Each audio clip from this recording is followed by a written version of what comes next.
ಆಚರಣೆ ಅಂತಕ್ಕಂಥದ್ದು ಆಚರಣೆ ಮಾಡ್ತಾ ಇದ್ವಿ. 14ನೇ ತಾರೀಕು ಕಾರಣಾಂತರಗಳಿಂದ ಅವತ್ತು ಮಾಡೋಕ್ಕಾಗಿಲ್ಲ. ಅದನ್ನು ಇವತ್ತು ನಮ್ಮ ಶಾಲೆಯಲ್ಲಿ ಆಚರಣೆ ಮಾಡ್ತಾ ಇದ್ವಿ.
ಆಚರಣೆ ಅಂತಕ್ಕಂಥದ್ದು ಆಚರಣೆ ಮಾಡ್ತಾ ಇದ್ವಿ.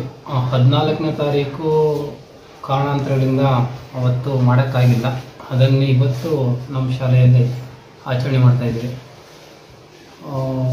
ಮಕ್ಕಳಿಗೆ ವಿವಿಧ ಸಾಂಸ್ಕೃತಿಕ ಕಾರ್ಯಕ್ರಮಗಳು, ಅವ್ರ ಜೊತೆಗೆ ಆಟಗಳು, ಒಂದಿನ ಅವ್ರ ಜೊತೆ ಶಿಕ್ಷಕರು, ಮ್ಯಾನೇಜ್ಮೆಂಟ್ ಅವರು ಎಲ್ಲರೂ ಸಹ ಮಕ್ಕಳ ಜೊತೆ ಬೆರೆತು ಅವ್ರನ್ನ ಸಂತೋಷಪಡಿಸ್ತಕ್ಕಂಥ ಉದ್ದೇಶಕ್ಕಾಗಿ ವಿವಿಧ ಆಟಗಳಂತಕ್ಕಂಥದ್ದು ಮತ್ತು ಕೆಲವೊಂದು ತಿಂಡಿ ಅಂಗಡಿಗಳಂತಕ್ಕಂಥದ್ದನ್ನು ಇಲ್ಲಿ ವ್ಯವಸ್ಥೆ ಮಾಡಿದ್ದೀವಿ. ಬೆಳಗ್ಗೆಯಿಂದ ವಿದ್ಯಾರ್ಥಿಗಳು ತುಂಬ ಸಂತೋಷದಿಂದ ಸಡಗರದಿಂದ ಆಟಗಳಲ್ಲಿ ಮತ್ತು ಸಾಂಸ್ಕೃತಿಕ ಕಾರ್ಯಕ್ರಮದಲ್ಲಿ ಭಾಗವಹಿಸಿದ್ದಾರೆ. ತುಂಬ ಸಂತೋಷ ಆಗ್ತಾಯಿದೆ ಮಕ್ಕಳು ಅಂತಕ್ಕಂಥದ್ದು ಈ ರೀತಿ ಲವಲವಿಕೆಯಿಂದ ನೋಡ್ತಾ ಇರ್ತಕ್ಕಂಥದ್ದು. ಮತ್ತು ನಾಳೆಯಿಂದ ಮತ್ತೆ ಅವರು ತಮ್ಮ ಶಿಕ್ಷಣ ವಿಷಯಕ್ಕೆ ಮತ್ತೆ ಅವರು ಭಾಗವಹಿಸ್ತಾರೆ. ಈ ಒಂದಿನ ಅವರು ಸಂಪೂರ್ಣವಾಗಿ ಒಂದು ಮನರಂಜನೆ ಅಂತಕ್ಕಂಥದ್ದು ಆಗಬೇಕು ಅಂತಕ್ಕಂಥದ್ದು ನನ್ನ ಉದ್ದೇಶ. ವಿದ್ಯಾರ್ಥಿಗಳಾಗಿ ನೃತ್ಯವನ್ನು ಮತ್ತು ಹಾಡನ್ನು ಹಾಡಿದ್ರು. ಮತ್ತು ವಿದ್ಯಾರ್ಥಿಗಳಿಗೆ ಕೆಲವು ಆಟಗಳಂತಕ್ಕಂಥದ್ದು ಕ್ಲಾಸಿಗೆ ತಕ್ಕಂಗೆ ಅವ್ರಿಗೆ ಆಟಗಳಂತಕ್ಕಂಥದ್ದು ಆಡಿಸಿದ್ದೀವಿ. ದೊಡ್ಡ ಮಕ್ಕಳಿಗೆ ಬೇರೆ ಬೇರೆ ಆಟಗಳಂತಕ್ಕಂಥದ್ದು ಆಡಿಸ್ತಾ ಇದ್ದೀವಿ. ಅದ್ರ ಜೊತೆಗೆ ಆ ಕ್ಲಾಸ್ ಟೀಚರು, ಸಂಬಂಧಪಟ್ಟ ಕ್ಲಾಸ್ ಟೀಚರು ವಿದ್ಯಾರ್ಥಿಗಳಿಗೆ ಆಟಗಳನ್ನು ಆಡಿಸ್ತಕ್ಕಂಥದ್ದು, ಡ್ಯಾನ್ಸ್ ನೃತ್ಯವನ್ನು ಮಾಡಿಸ್ತಕ್ಕಂಥದ್ದು, ಅವ್ರ ಜೊತೆ ಬೆರೀತಕ್ಕಂಥದ್ದು, ತಿಂಡಿಗಂತಕ್ಕಂಥ ಆ ಕ್ಲಾಸ್ ಟೀಚರು ವಿವಿಧ ರೀತಿಯಾಗಿರ್ತಕ್ಕಂಥ ತಿಂಡಿ ತಿನಿಸುಗಳಂತಕ್ಕಂಥದ್ದು ಅವರೇ ತಯಾರು ಮಾಡಿ ಬಂದು ಮಕ್ಕಳಿಗೆ ಹಂಚ್ತಕ್ಕಂಥದ್ದು, ಈ ರೀತಿ ವಿನೂತನವಾಗಿರ್ತಕ್ಕಂಥ ಕಾರ್ಯಕ್ರಮವನ್ನು ಹಮ್ಮಿಕೊಂಡಿದ್ದೀವಿ. We are very happy today to have Children's Day celebration, which had to be held on 14th, but on the training purpose we are doing it today. So here children are happy today, very much. They are very much happy today, as we have planned for many programs.